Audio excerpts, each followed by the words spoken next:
especially the President of Kenya, Dr. William Samoei Ruto, to the family of Jaramogi Oginga Odinga, and to all protocols observed, and to all the mourners, good morning. Mine is very brief. I will just read the eulogy of a great man that we are standing here to celebrate today. My name is Honorable Emily Oginga. I'm a sister to the late Honorable Raila Odinga. Thank you. I'll start. Raila Amolo Odinga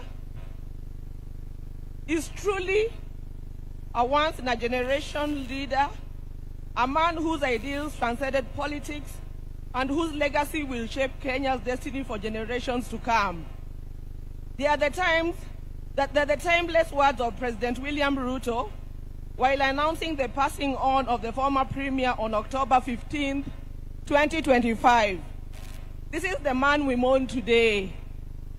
On October 15, 2025, the mortal journey of the Right Honorable Raila Amolo Odinga came to an end, but his spirit is immortalized in the story of a life that began on January 7, 1945.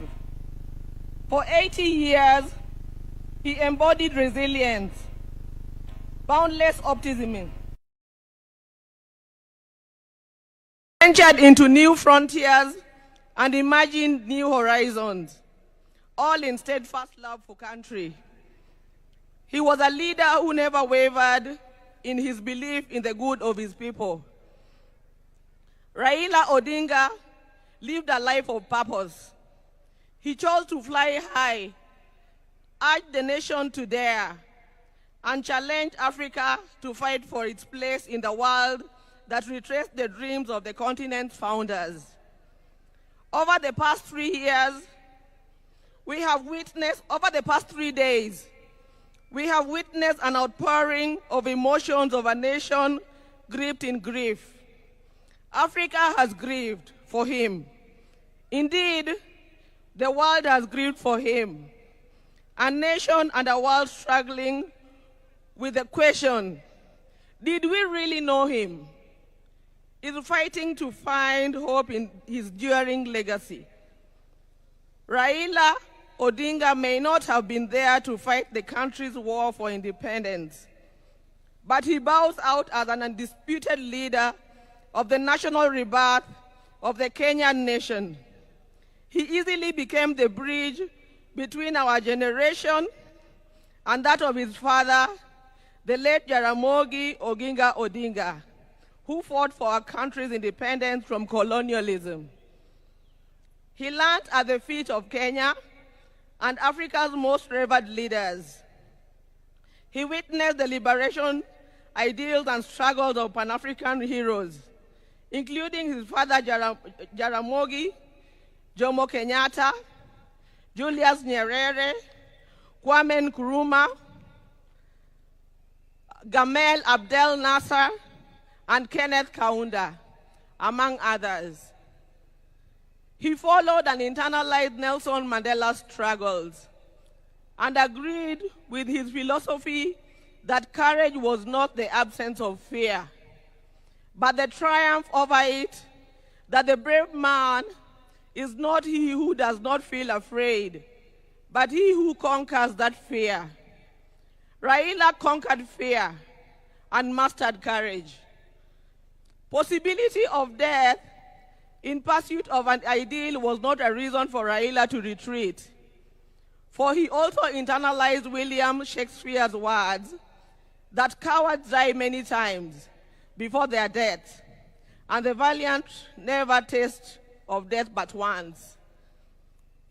It is from that perch that Raila began his own long walk for freedom and liberation, applying himself to the cause as a debt that owed to past and due to the present generations.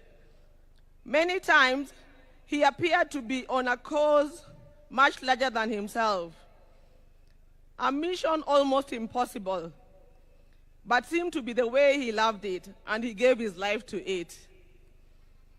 In emulating the giant footsteps of his father, and the spirit of selflessness that ran deep in his heritage, Raila Odinga, just as his father once declared that there could be no freedom without the release of their leader, Jomo Kenyatta, proclaimed Kibaki Tosha, a declaration that propelled NARC to bring an end to KANU's 40-year rule.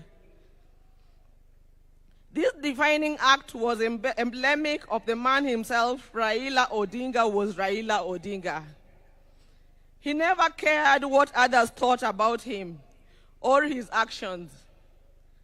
He cared whether people bought into his vision and mission. Once he felt he had the mandate of the people, there could be no turning back. In the process, he became Kenya's ultimate political prisoner and one of Africa's best-known freedom fighters, a dedicated and down-to-earth servant of the people of Kenya, a headache to the corrupt elite, and a beacon of hope for those struggling for freedom not only in Kenya but across Africa and beyond. Generations to come will honor him and offer gratitude. Raila Odinga cared deeply about Africa and worried eternally about its decline. For that, he applied himself to peace and reconciliation missions across the continent whenever called upon. During the 1990s, he worked closely with the International Republican Institute as a resource person for peace and conflict resolution in the war-torn country and offered similar support to peaceful elections.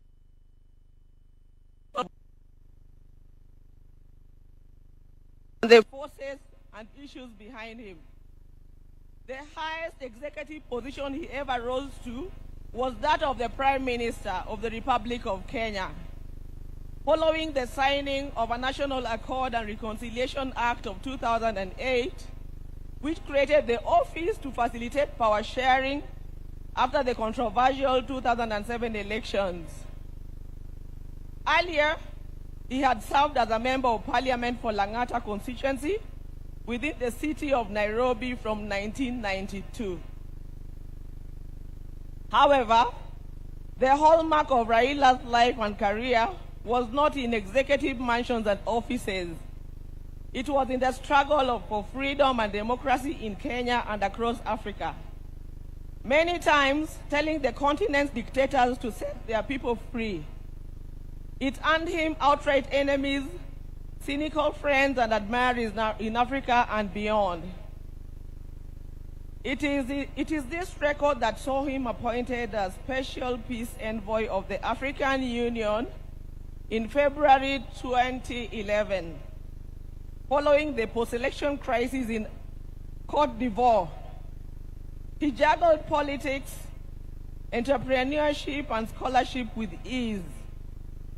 Besides his career in politics, Mr. Odinga is also a successful businessman and entrepreneur, having founded the flagship family business, the East African Spectra, a manufacturer of gas cylinders for Kenya and the East African region. Subsequently, he founded Spectra International. Before that, he had taught at the University of Nairobi's Department of Mechanical Engineering between 1970 and 1974, and served at the Kenya Bureau of Standards, which he was instrumental in establishing. Even as he pursued all other careers, Raila understood that social, political, and economic changes in a country come through politics, and that although all politics is local, politics is also substantially international. So, even as he appeared to be rabble-rousing in the trenches of Kibra and Kondele, he understood that an hour comes when he needed to dust himself off and sit in boardrooms or take a plane to global capitals to negotiate politics and policies. He did that effortlessly, moving from dusty Kamkuji grounds to a meeting in diplomatic circuits of the country within an hour. It was normal for Raila to be tear-gassed, water-hosed, and even shot at, only for him to show up at the boardroom for meetings with his tormentors as if torture at the field did not happen. He understood the place of man-to-man negotiations in the quest to influence policy and power. Raila disagreed fundamentally with many politicians about the state of the Kenyan nation and how to transform it, but those disagreements never stopped him from sitting down with those he disagreed with or sympathizing with the views of fellow politicians. Raila believed in political parties as vehicles for advancing democracy and good governance. It is upon this belief that he was a founder member of the Forum for the Restoration of Democracy, that is Kenya, in 1991, the National Democratic Party in 1996, the Liberal Democratic Party in 1997, and in 2005, his present political vehicle, the Orange Democratic Party of Kenya. In 2013, he led his party into a coalition with other parties to form the Coalition for Reforms and Democracy, that is CORD, on whose ticket he ran for president. He challenged the election results at the Supreme Court, which ruled in favor of his opponents. He accepted the verdict and took up the leadership of the opposition. He contested the 2017 presidential election on the ticket of the National Super Alliance, that is NASA, which election ended up being nullified by the Supreme Court, but he stayed out of the subsequent contest. Mr. Odinga was once again picked by his coalition, Azimio la Umoja One Kenya Coalition Party, for the presidency in 2022, whose results were confirmed against him by the Supreme Court. He accepted the verdict and has led the opposition coalition. Raila's early life prepared him to be a consummate African and citizen of the world, with early education in Kisumu and Siaya before leaving for Germany, where he began his high school education at the Herder Institute in Leipzig. He later transitioned to the Otto von Guericke University in Magdeburg, in the then East Germany, where he obtained a Master of Science in Mechanical Engineering, specializing in production technology. In February 2024, Raila visited and extensively toured the two institutions, reliving his days there and recalling that when he arrived in Otto von Guericke, there were not more than 5 black students in the whole college. As a leader, Raila believed in exercise, duty, selflessness, sacrifice, collective leadership, humility, honesty, discipline, and hard work. Other than Kenya, Raila's other great love was Africa. He celebrated the continent's potential and mourned its poverty. He mourned the death of leadership on the continent and felt the pain of its people being left behind by less endowed regions of the world because of failure of leadership. Indeed, the last major political project Raila quietly embarked on days before his death was a third biography dedicated purely to Pan-Africanism and what needs to be done to take the continent forward. In October 2018, Raila was appointed as the African Union High Representative for Infrastructure Development in Africa.